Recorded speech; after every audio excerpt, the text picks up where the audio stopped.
bem-vindos. Essa aula de filosofia que nós hoje vamos fazer. Uma aula que vai demorar um pouco mais, pensando aí algo como 45 minutos. Os créditos da música de abertura encontram-se justamente aí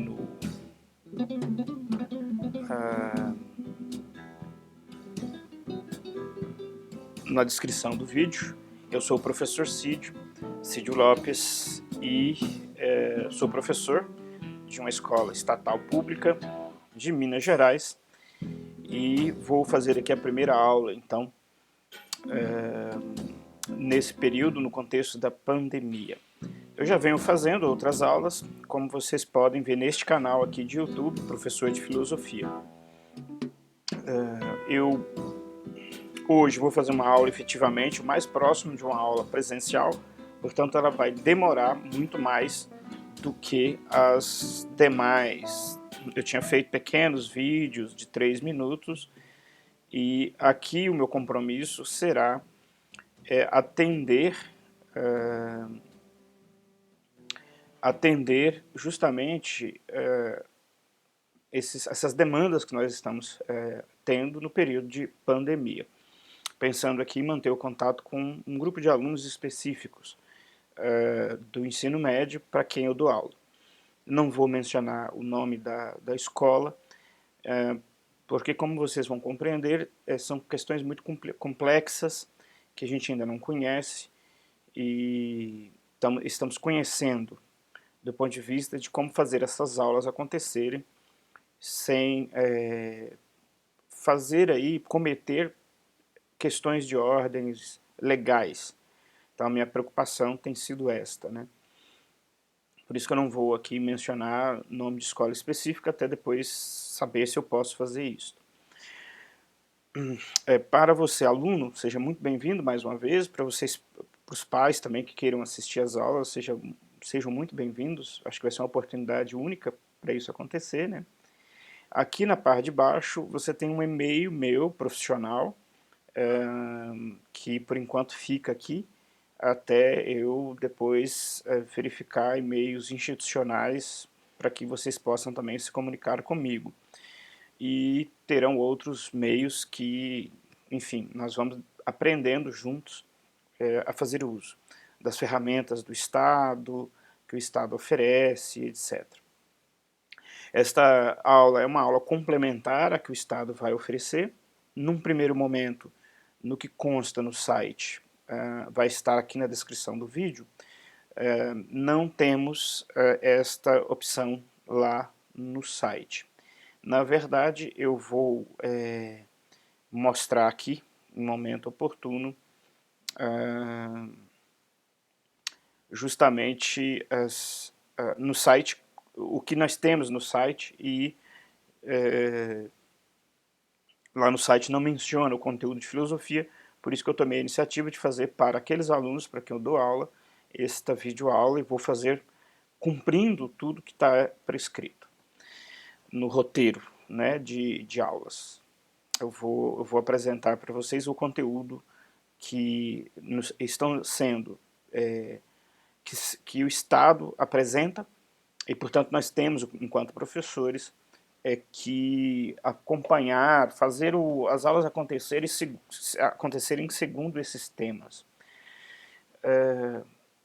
Todos nós estamos aprendendo, né, porque é uma coisa singular, não tínhamos, digamos, ensaiado, né? A vida começa e aí nós temos que começar, não tem muito o que fazer.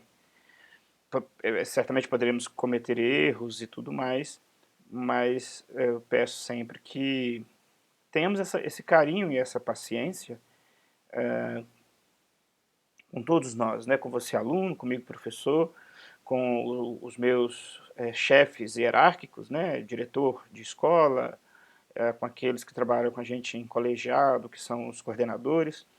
Então todos nós estamos no mesmo barco, procurando aí a melhor solução, com os recursos que nós temos, e assim segue.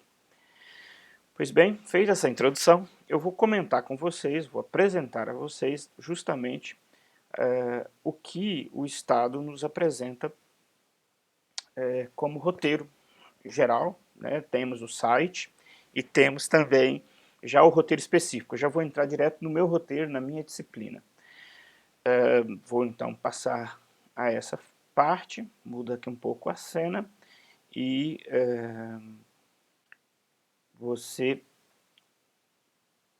eu vou aqui então te apresentar, trazendo para cá. Então você tem aí no topo as informações, né, do material que os pais poderão ter acesso, vocês poderão ter acesso. Estará aqui no site, aqui embaixo, né, para vocês poderem verem isso. Na descrição do vídeo eu vou disponibilizar o site para vocês. E a parte que me cabe é essa aqui, o plano de estudo tutorado, que é de filosofia, nesse caso aqui do 2º ano. E aqui eu não quis colocar por enquanto o nome da escola, o nome do aluno, não é o caso, né? Total de aulas por semana. Perdão, total de semanas, quer dizer, 4 semanas no mês, né? E depois o número de aulas por semana, que são 2, no caso do 2º ano. Depois do 3º ano a gente vê também outras coisas. Número de aulas, 8 aulas por mês. Aqui vem a descrição. Lembrando que você, pai, tem acesso a esse material no próprio site que o governo está oferecendo, aqui com as orientações na coluna que estou tentando selecionar aqui, isto, onde eu seleciono aqui, que você vê a seleção, você tem as orientações dos pais, aqui a dica para você, aluno, e aqui algumas questões, quer saber mais. Aqui as referências bibliográficas, né, os livros e outros materiais. Eu, no nosso caso, vou apresentar ainda, daqui a pouquinho, o nosso material específico, né, que nós temos na escola. E eu vou fazer referência a este material. Antes de prosseguir aqui, eu vou só lhe mostrar de que material eu estou falando, que é justamente o nosso livro didático. Muito bem, aqui nós temos o nosso livro didático. Como você pode ver aqui, nós temos o nome do livro, os autores na parte superior. Eu vou ler aqui, são 2 autores, e é o Gilberto Cotrim e a Mirna Fernandes. Esse livro, que eu tenho ele aqui em mãos, todos os meus não, né? Todos os alunos para quem eu dou aula, então vocês têm esse livro. Vocês têm esse livro que eu dou aula na escola específica, né? Nesse momento não estamos em aula, em função da pandemia. Nós temos esse livro em mãos e daqui a pouquinho eu vou retorná-lo porque nós vamos falar da página 205, é onde eu estou trabalhando hoje. E é excelente material, complementa o nosso trabalho, é fantástico podermos ter esse material nas nossas mãos. É um material que se enquadra nas legislações ligado ao Ministério da Educação, e ele é o livro ainda válido para este ano de 2020. Começou em 18, 19 e 20, são 3 anos. Enfim, eu incluiria, portanto, nesta lista aqui, que voltamos a ela agora, nosso material que temos à disposição. Mas existem várias outras fontes. Como professor, no início do ano, eu apresentei o meu plano de ensino na escola, que tem base, foi referido, né, nesses documentos que eu tenho aqui, que eu selecionei aqui para vocês. Aqui o conteúdo, o site, então, nos propõe que estude e medite a respeito do que aprenderá com a filosofia. O isolamento obrigatório pode gerar ansiedade e inquietações, mas também é uma grande oportunidade para refletirmos sobre nós mesmos. Aproveite. Para a primeira semana, como vocês podem ver aqui, a proposta, portanto, é falar sobre o surgimento da filosofia, ou a emergência. Emergência enquanto algo que surge, emerge, né? A palavra tem um uso mais corriqueiro, ligado a outras coisas, mas ela também tem outros sentidos e este é um outro sentido. Para este dia de hoje, nós temos a ideia de mito e filosofia. Como que surge, ou o que é o mito e o que é exatamente a filosofia. Como que essas duas coisas surgem.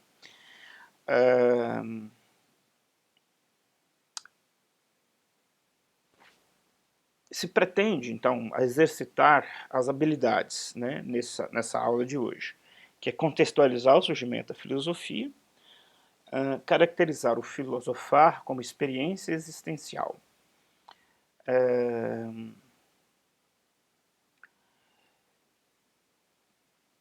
Esta frase, desta forma, eu já começo a chamar a atenção que ela cria alguns problemas dentro da filosofia. A filosofia, ela não é, a expressão experiência existencial, ela tem um sentido muito maior de pensar na vida como sentido da vida, como existência. E a filosofia não é só isso. Então esse é um primeiro ponto que eu e meus colegas professores sugeriríamos aqui, professores de filosofia, que a filosofia ela se caracteriza por ser uma atividade humana, uma atividade racional humana, e não propriamente uma experiência existencial. Porque, por exemplo, quando eu penso aspectos da natureza, eu não estou pensando na existência humana. Então, a experiência existencial ela é reduzida, ou concentrada, se preferirmos, ou voltada para, eu fico com a ideia de ser voltada para o existir humano.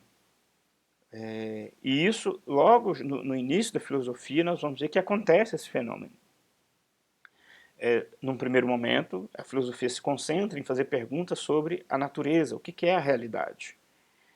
E só num segundo momento, na história da filosofia, a pessoa humana, a existência humana, se torna o centro. E aí nós poderíamos falar que a filosofia pode propiciar uma experiência existencial. Então, caracterizar o filosofar como experiência existencial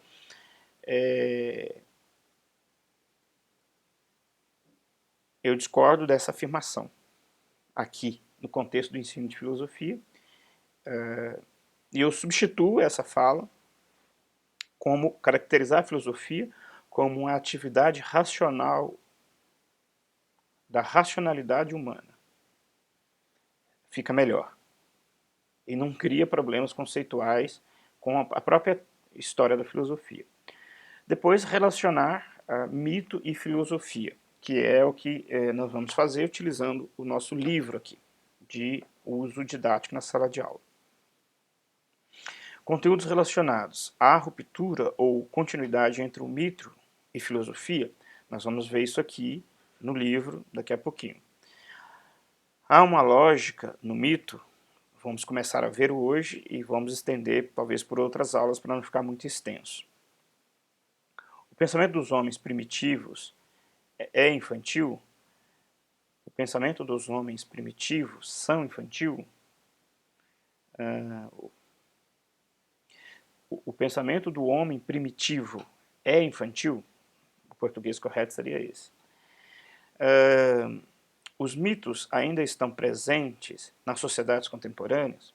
Também vamos tentar responder estas e outras questões. É um conteúdo que ele é interdisciplinar. É possível também encontrá-los com suas respectivas contribuições em outras,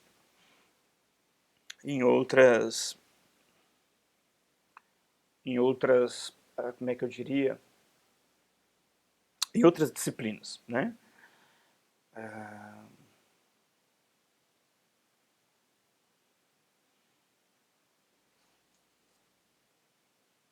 Aqui o livro sugere para a gente ficar atento nessas questões. Mito, filosofia, cosmogonia, iluminismo e razão. Eu sugiro apenas que esses dois temas aqui, mais uma vez, eles estão fora do contexto aqui da aula. Só para a gente ter uma ideia, se nós falamos do início da filosofia, esses temas aqui estão correlacionados. Né? Mitologia, filosofia e cosmogonia como explicação de como que se origina a vida. Cosmogonia quer dizer isso. Porém, iluminismo aqui é um movimento cultural do ano 1700, como referência aqui, a partir de 1700, um pouco antes, depois se desenvolve por todo o 1700 e um pouco do início do 1800. Então, a palavra iluminismo aqui é meio complicado nós fazermos uma relação com esta origem que se dá no século VI antes de Cristo. Temos aí um período extremamente longo de conteúdo entre essas três primeiras palavras e essas duas palavras aqui. A razão, tudo bem, poderíamos relacioná-la aqui sem nenhum problema, mas quando sabemos que existe uma relação entre iluminismo e racionalismo, fica aí algo fora de contexto. E aqui eu não vou dar sequência nesse texto, eu vou apenas fazer aqui uma aula expositiva retomando a proposta inicial do tema. E esta é a nossa referência, que é exatamente isso aqui. Então eu vou justamente me concentrar em entregar, digamos assim, nesta aula, o tema proposto, que é o surgimento da filosofia, e o objeto de conhecimento, que é entre mito e filosofia. Então, este aqui é o assunto central, que né, você consegue ver aqui, aqui, tem um problema de vídeo cruzado aqui, que você consegue ver aqui embaixo, vamos ver se eu consigo aqui coordenar o movimento, isto, bem aqui. Você consegue ver, então, esses dois, unidade temática e objetivo, é meu foco. E aí eu complemento fazendo exatamente um outro percurso, mas não fujo deste assunto. Portanto, eu enriqueço o seu repertório e cumpro o objetivo que é proposto, o qual eu acho pertinente. O objetivo. Alguns detalhes nós discordamos, mas o objetivo ele é possível, ele é factível e nós vamos fazê-lo sem nenhum problema. Cumprindo o que, obviamente, é a nossa função, que é entregar um conteúdo escolar. Mudando aqui um pouco o foco, você pode ver que, então, mudando o foco não, me preparando para adentrar ao tema de hoje, que seria a origem da filosofia, o surgimento da filosofia, como você pode ver escrito aqui em cima, eu digo que existem duas formas de nós fazermos esse processo. Primeiro, nós podemos fazer o que eu chamo aqui de uma linha, na primeira parte aqui, uma linha do tempo e história.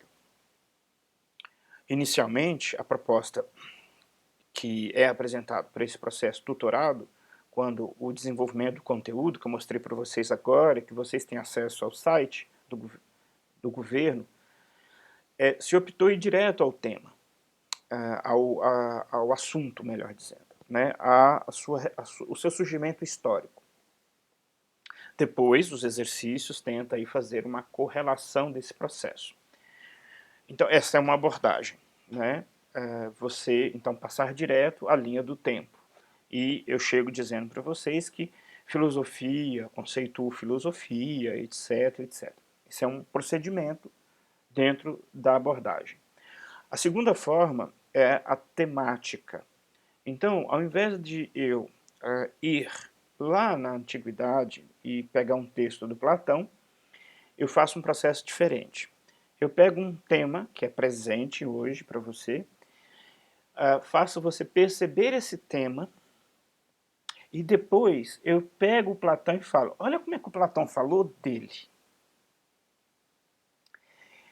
São duas abordagens, vou falar um pouco mais dessas abordagens, Eu, pessoalmente, prefiro a segunda e não a primeira. E já era o que eu estava fazendo em sala de aula com vocês. Por que que eu prefiro isto? Né? Então, eu prefiro fazer esta técnica porque nós partimos de hoje,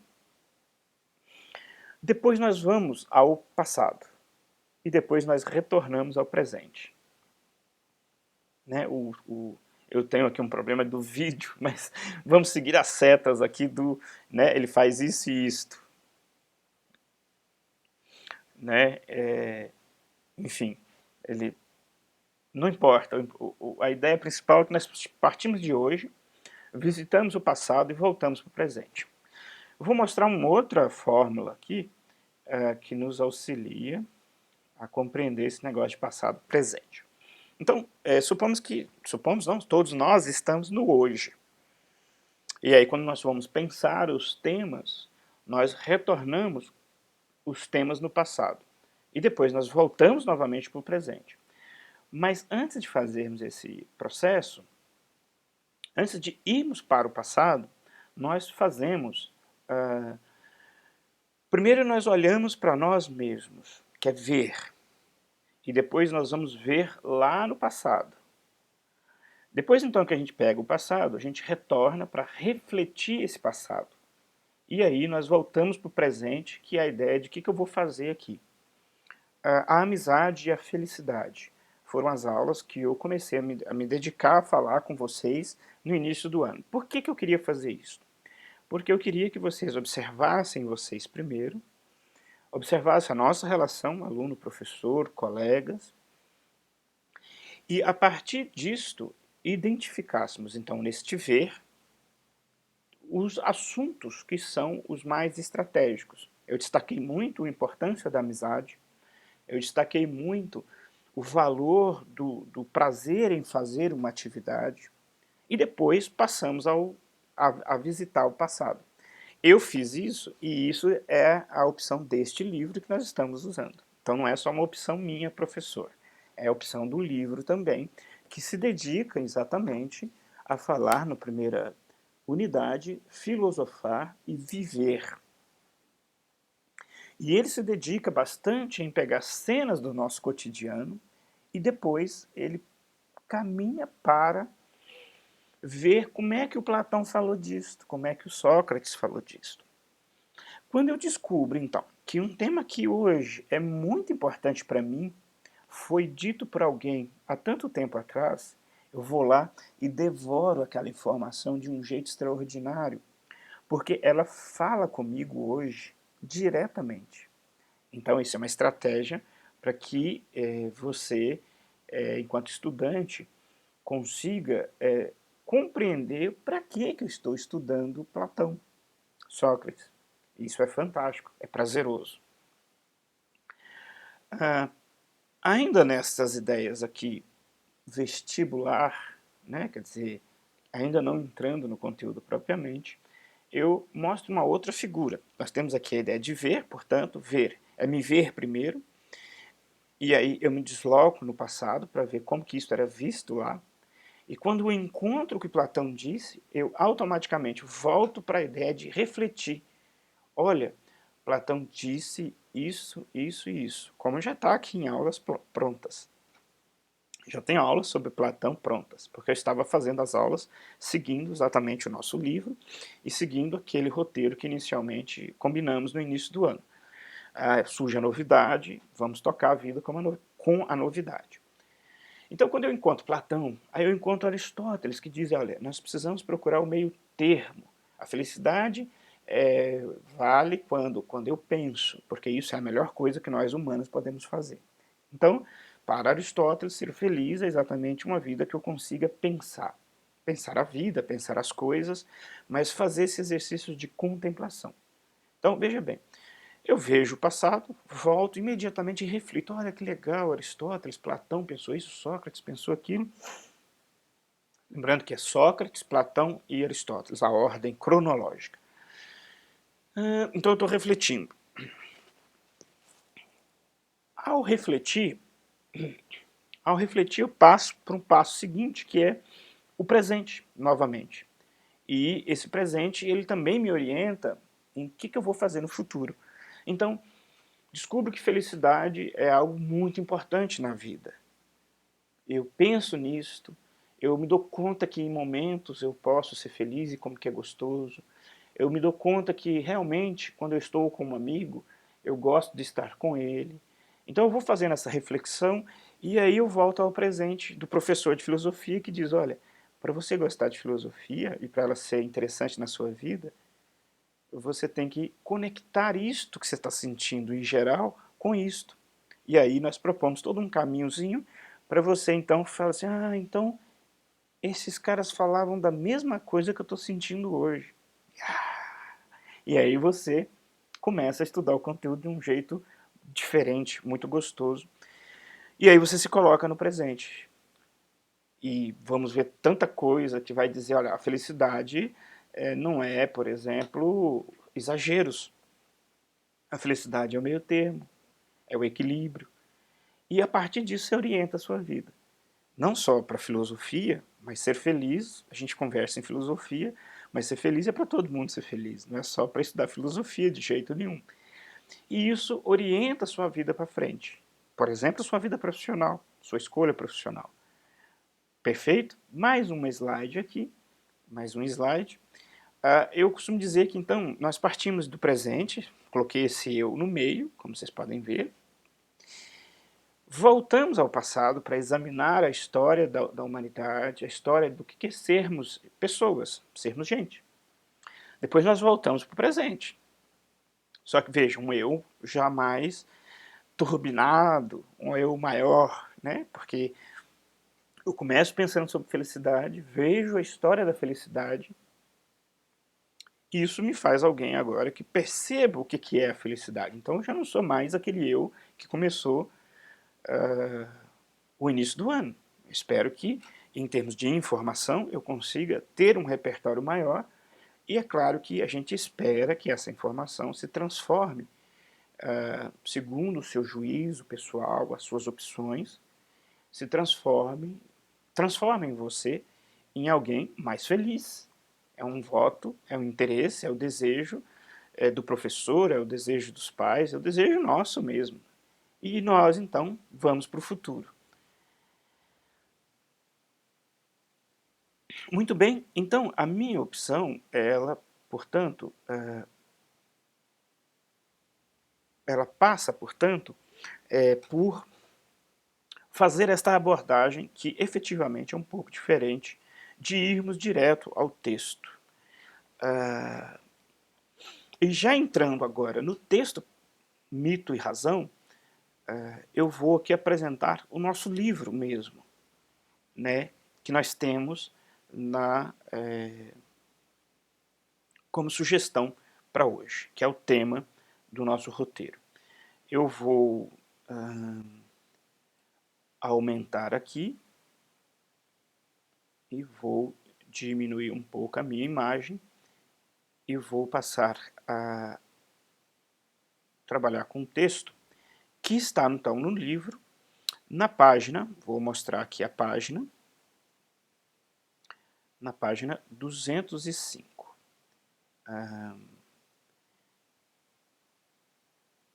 Eu vou ter aqui um pequeno probleminha em expor o texto que tem a ver com o meu programa aqui de edição. Eu só vou fazer aqui para vocês poderem ver a página que eu estava tentando mostrar aqui e não havia conseguido. Muito bem. Então aqui nós temos a página 205, que é a página que eu estou usando do livro que eu mostrei aqui no início e que todos vocês que são meus alunos presenciais, vocês têm o livro e poderão pegar o livro e fazer a leitura direto no livro. Eu vou retomar aqui o início. Essa imagem aqui eu vou explicar para vocês, mas ela tem aqui a legenda. Seria Saturno devorando seu filho. O autor é o Peter Paul Rubens, no Museu do Prado, em Madrid, na Espanha. Eu creio que seja Peter Paul Rubens, que é espanhol e não francês. De acordo com a mitologia greco-romana, Saturno era filho de Urano, rei dos deuses, a quem destronou, assumindo o lugar dele. Depois passou a comer seus filhos recém-nascidos do sexo masculino, para que não tomassem seu trono. Que significados pode ter esse mito? Esse mito também é conhecido como o mito de Cronos, que na cultura romana ele recebe outro nome, isso em outros momentos a gente explica e retoma. E Cronos, que é tempo em grego, ele destrói os seus filhos. Ou seja, todo mundo que está dentro do tempo, nós humanos, toda a matéria que está dentro do tempo, ela é uma matéria que se corrompe, ou seja, ela se transforma. No caso nosso humano, deixamos de existir, por exemplo. Então é uma forma mítica para falar de que no tempo, ou dentro do tempo, tudo se modifica. Eu vou voltar aqui ao texto propriamente, e vamos então falar aqui da polis e da filosofia. Passagem do mito ao logos. Vou mexer aqui na edição para que vocês possam então me acompanhar. Ok, voltamos aqui.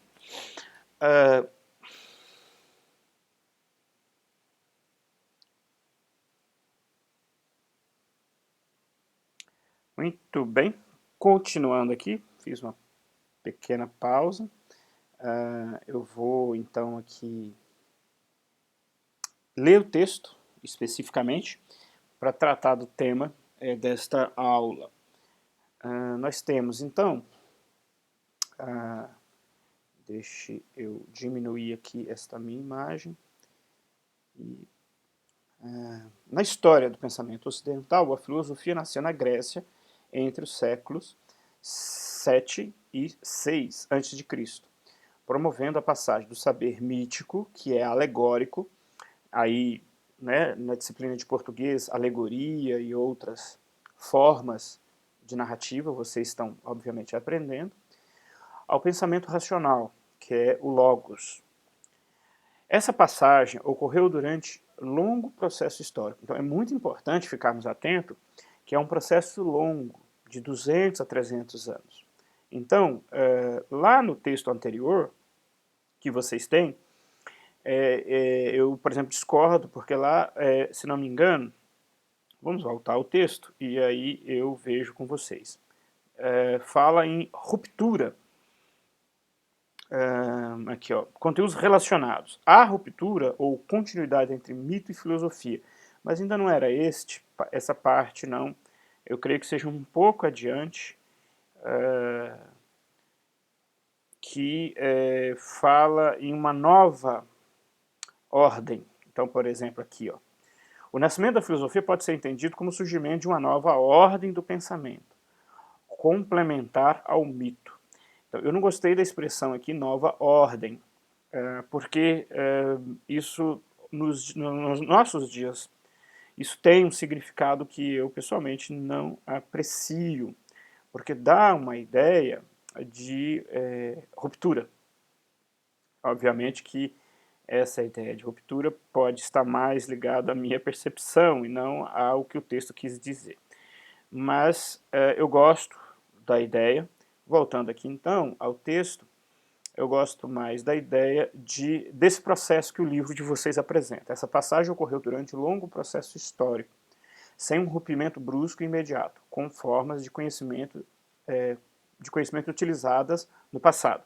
Nesse sentido, o texto ali sugerido vai esse sentido também, não é tão contraditório.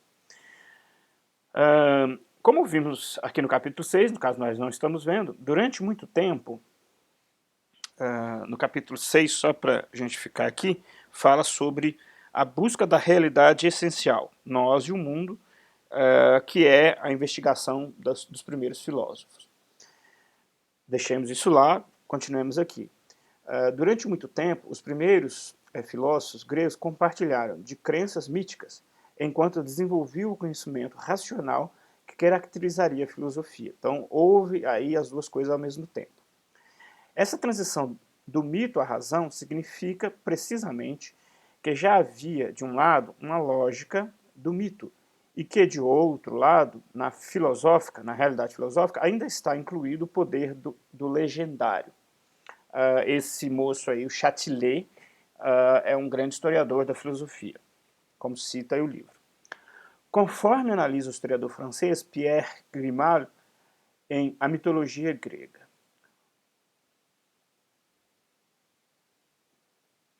O mito se opõe ao logos como a fantasia à razão, como a palavra que narra a palavra que demonstra.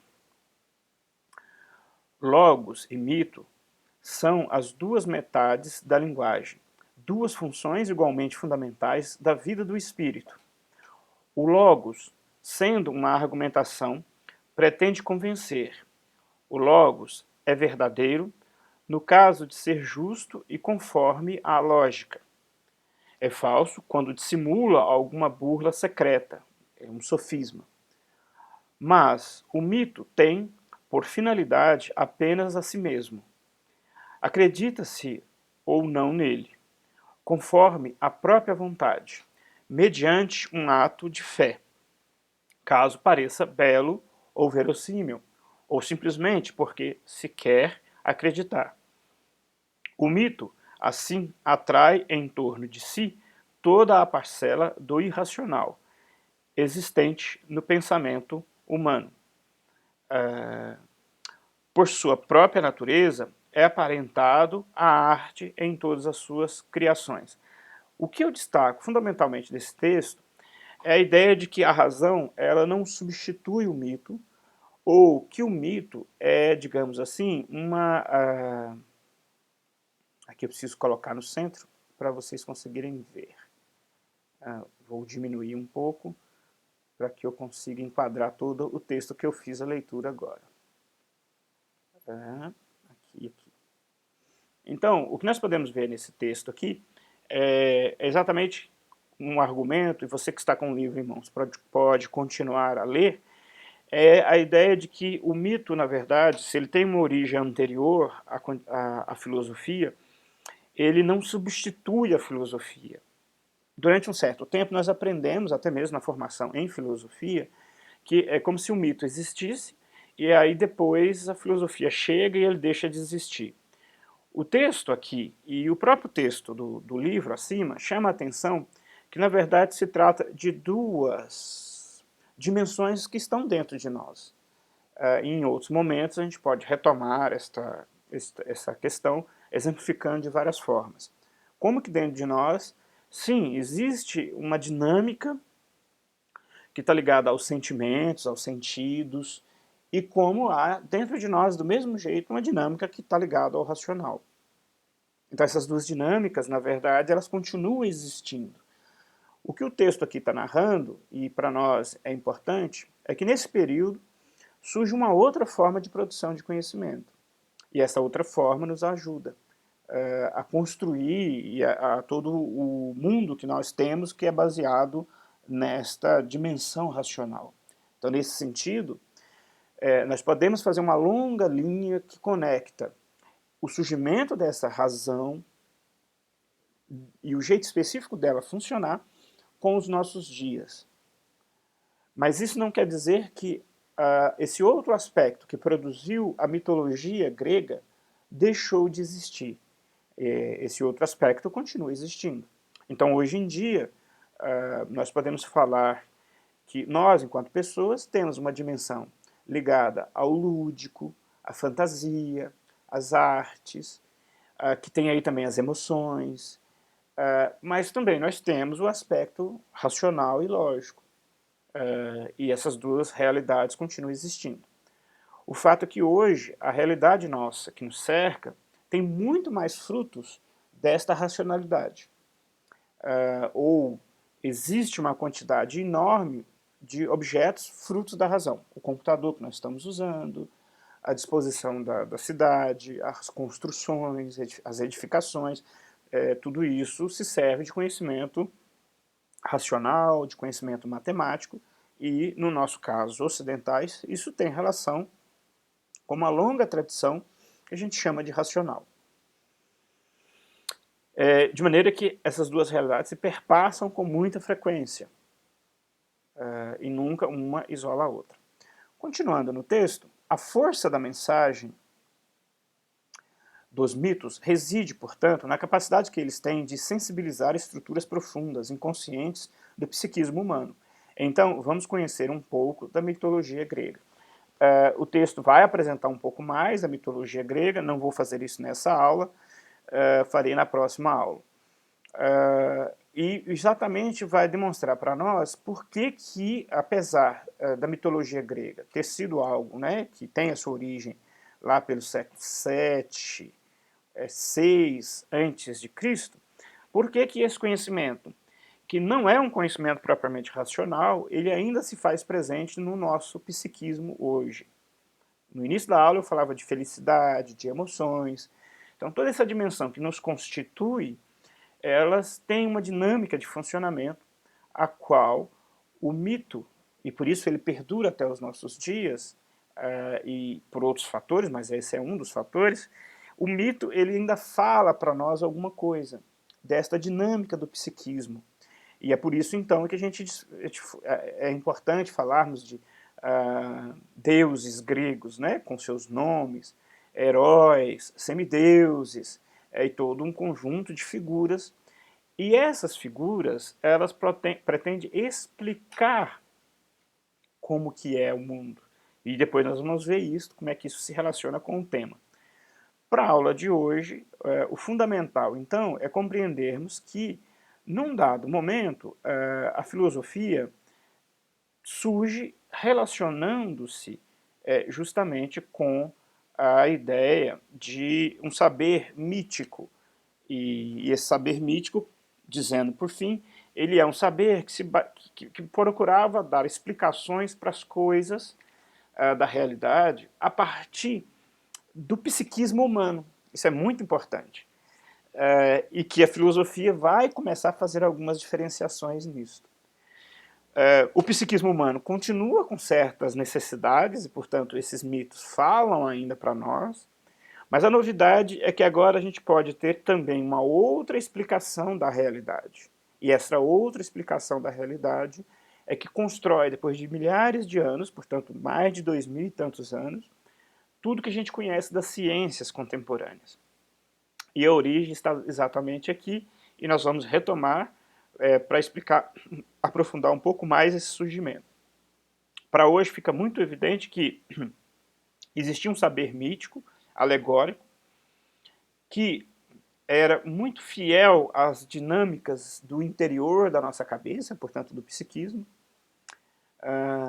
Então a alegria, o medo, a sensação de felicidade, de amor, todas essas sensações elas continuam existindo. A mitologia amplifica essas dimensões, cria explicações sobre essas dimensões e, portanto, ele tem um certo valor de verdade. Se eu estou, por exemplo, com medo, eu preciso considerar o medo, não posso desconsiderar o medo. O medo é uma realidade. Eu posso estar equivocado sobre o medo? É possível. Posso estar vendo uma sombra e achar que a sombra é um monstro. Então, de um ponto de vista do logos, da razão, eu consigo perceber que é uma coisa que não é aquilo que eu propriamente estou pensando. No entanto, a sensação que está em mim é de medo. E essas duas coisas são verdadeiras. E aí a gente entende que nós, enquanto pessoas, somos nessas duas dimensões. E isso é a nossa riqueza, inclusive. Neste momento aqui, o conhecimento racional ele vai transformando esse processo e propondo novos olhares.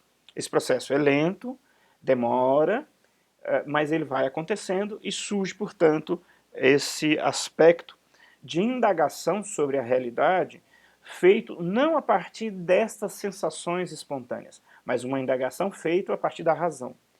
E para o nome razão, nós às vezes utilizamos a palavra logos. Vou retomar o significado dessa palavra mais adiante. Muito bem, para esta aula de hoje nós vamos ficando por aqui e eu dou sequência na próxima aula, utilizando sempre o nosso livro de referência, eu estou na página 205 para essas aulas que estamos fazendo aqui, e eu vou sempre citando a referência. Muito obrigado pela atenção de vocês e aguardo aí perguntas e outras reflexões. Até a próxima aula.